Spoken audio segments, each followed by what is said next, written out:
primeiro apontamento é a mulher precisando de um espaço na sociedade para trabalhar. Uhum. Entendeu? E aí a mulher ela precisava não só de um espaço no sentido profissional, trabalho em si, mas ela também precisava na situação de graduação. Entende? A mulher graduanda, pós-graduanda, sabe? Os assuntos envolvendo a mulher também, tá? E aí eu também aponto a questão do Freud nessa história.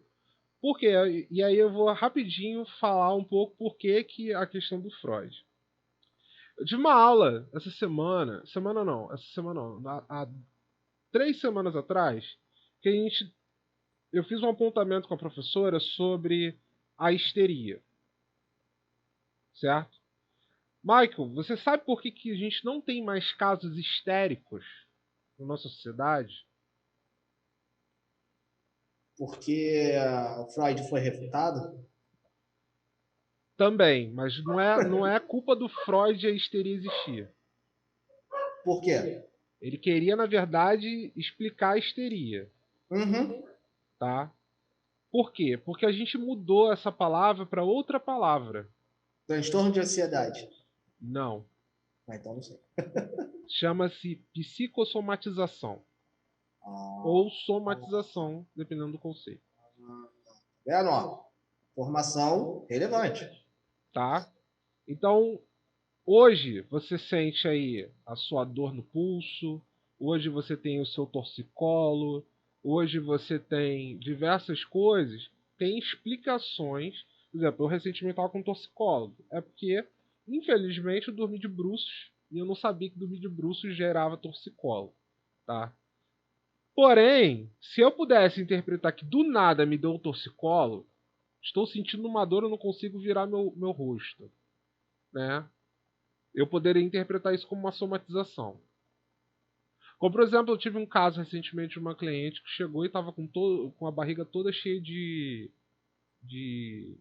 Como é que fala? Toda cheia de. Os caras. Não, é tipo espinha, mas aparecia aquela. Tipo brotoeja, exatamente. Nossa, hoje a participação da SUC. Voz do além. É a voz do além falando. A voz do além veio Era. do. Então, o conceito da histeria para Freud era uma repressão sexual, sim, entendeu? E aí era um desenvolvimento todo da teoria dele. Hoje, a gente entende a histeria como uma somatização, que também tem a ver com uma questão não consciente que, de uma certa forma, é gerada devido à ansiedade, né? Ansiedade, frustração, desejos que você não consegue completar, Deixa eu compulsões. responder o Fernando aqui. Fernando, sim, o assunto é sobre Novembro Azul. Sendo que, como o Evandro e eu somos psicólogos, nós não temos assim propriedade para falar do câncer de próstata em si. Mas a gente nós estamos hoje falando sobre homens que fazem parte da psicologia, né? E vamos falar também sobre um pouco sobre a psicossomatização do câncer na pessoa, né? No homem, como ele recebe isso, né? Como ele recebe essa informação, como o psicológico dele age quanto a isso. Ah, não, é o Cristiano. Desculpa, Cristiano. Confundi, é porque a fotinha tá a cara do Fernando, desculpa. Então, desculpa. Eu não vou falar nada. Não, porque a fotinha tá a cara do Fernando ali. É porque eles são amigos muito chegados. E o que acontece? Nós vamos falar um pouco sobre como a pessoa recebe a informação, como o homem recebe a informação, como isso pode afetar psicologicamente o comportamento, as relações, né? E ele de forma tanto intrínseca quanto extrínseca, né? No caso, interna quanto externa, as relações dele. E primeiro a gente está falando dos psicólogos, né? Dos caras aí que fizeram influência na psicologia e hoje não tem mais isso, né? Foi meio que se apagando a imagem do homem, que, no geral, foram os grandes propulsores, né? Os percursores da psicologia, e aí, com o tempo, houve uma troca, né? Houve uma invertida. No caso, os homens saíram de cena e as mulheres assumiram a visão de psicólogo. No caso, são psicólogas. E hoje nós temos uma maior quantidade de mulheres do que homens. Temos aí, em média, de 78% de mulheres psicólogas. Isso aqui no Brasil, tá? Isso se tratando de Brasil. E tem uma média mais ou menos. Né? No Brasil, né, Evandro? Ou é no No mundo? Brasil. Eu não Brasil. sei, no mundo eu não sei. E de homens essa gama é bem menor, né? Eu citei que tem também uma quantidade de Mas deve ser uma coisa. LGBTQI+, essas coisas, É, entendeu? vamos lá. Então, É porque vamos assim, lá. Cristiano, deixa eu só fazer um apontamento. Assim, é o mês inteiro falando de homem, tá? Então, assim, Ui! a gente vai falar sobre diversos assuntos e, claro, que a gente vai falar também do câncer de próstata, né? Com certeza.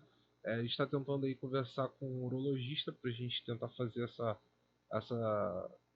essa live.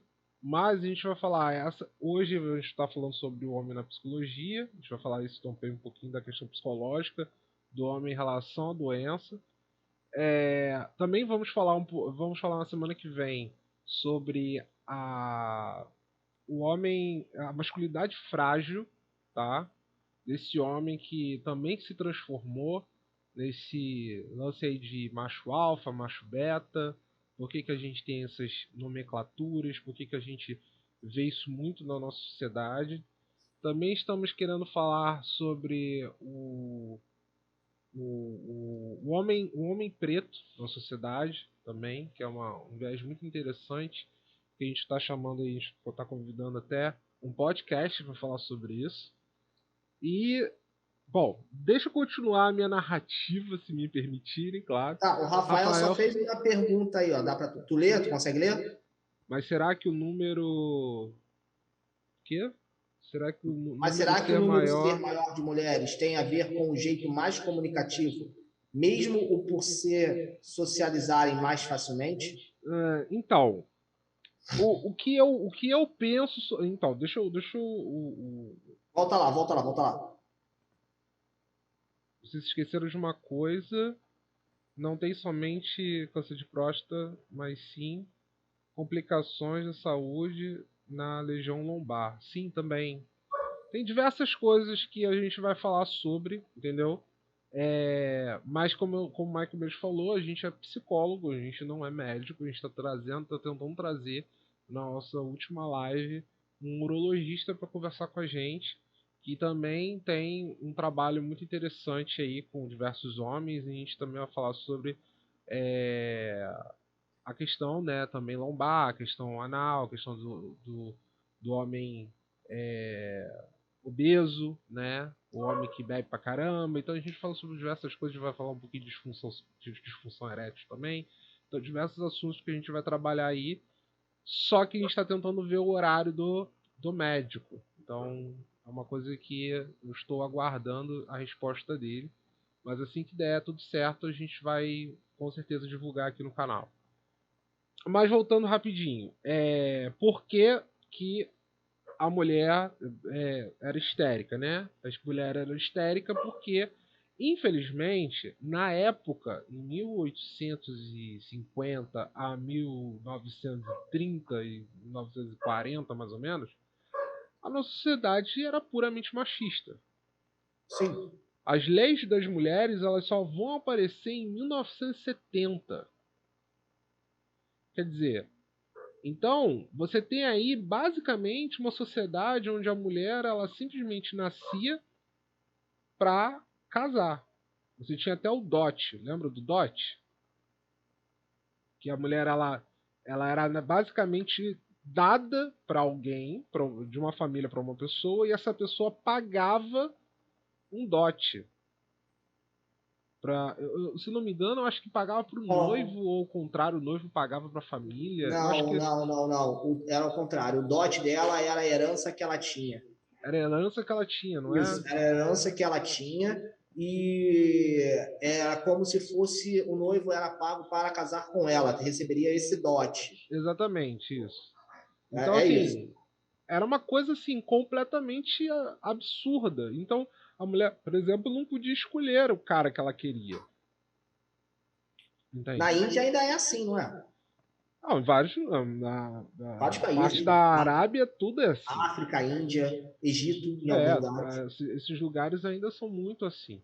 Então a sociedade era muito reprimida, entende? Então é claro que a maioria dos problemas histéricos aconteceriam com mulheres. É óbvio, a mulher não tinha desejos. O homem tinha desejos. Quando o homem não tinha desejo, ele tinha algum problema. Às vezes era uma questão inferior, de inferioridade, ou então uma perda muito grande, sabe? Ou às vezes a guerra, sabe? A maioria dos homens, quando tinham realmente problemas, eram problemas voltados à guerra. Amputação, perda de membro, sabe? Sonhos, pesadelos, delírios, alucinações. Então, o homem tinha problemas, mas os problemas deles, você tinha uma origem. A mulher não tinha origem nenhuma, aparentemente naquela época. Então, Uhum. a histeria era muito mais voltada para a mulher do que para o homem. Logo, a histeria era um processo somatizante, devido à ansiedade e problemas de incapacidade da mulher falar, poder gerir, poder falar qualquer coisa. Com o tempo, a sociedade foi mudando, a mulher vai começando a ganhar poderes e ganhar voz e tudo mais. E aí, o que aconteceu? A histeria foi diminuindo. E hoje a gente não se fala mais de histeria. Tanto é que essa palavra, você é uma histérica e tudo mais, isso se tornou um jargão Um senso social, comum. Um senso comum. um senso comum, que também não faz muito sentido, porque a histérica ela ficava paralisada, ela não gritava, não se destruía, não se debatia. Foi criado a histeria como uma forma de comportamento exagerado da pessoa. Gritar, espernear, fazer escândalo, né? Se tornou uma pessoa histérica. Exatamente. E aí, muitos autores, eles caíram nessa ideia da histeria como se estivesse assim, nadando numa Olimpíada de 100, sabe, numa piscina de 100 metros crawl, absurdamente. Um deles foi Freud. Freud criou diversos livros falando sobre histeria, mas tiveram outros. Teve Breuer, teve Godric, O teve Charcot. Charcot, teve vários caras que escreveram várias coisas sobre histeria muito antes de Freud, entende? Porém, o Freud é o único que hoje é tratado de uma forma, como eu posso dizer, enaltecedora nos dias de hoje, tá? O Rafael falou ali, né, que ele fez dois comentários do trabalho que as mulheres tinham antigamente, que era professora, parteira, costureira e etc. E ele citou que ele teve um tio avô que enlouqueceu depois de lutar na Segunda Guerra. Ele foi um dos pracinhas. Então, para você ver, Sim. a guerra ela já enlouquecia, né? Não, a guerra é um movimento cruel, sabe? É. A guerra é uma coisa que, assim, se hoje a gente. Infelizmente, muitos dizem que o Brasil só vai mudar devido a uma guerra, né? Isso é um outro papo para um outro dia. Mas, cara, a guerra deve ser um processo muito cruel, sabe? É um processo desumano, sabe? De você Sim. ficar ali horas a fio com uma arma, tendo que temer e tudo mais, ou até nos policiais e, cara, não é fácil o que eles fazem. A guerra que é implementada, principalmente a guerra contra as drogas, é um processo que não é fácil, né? Mas enfim,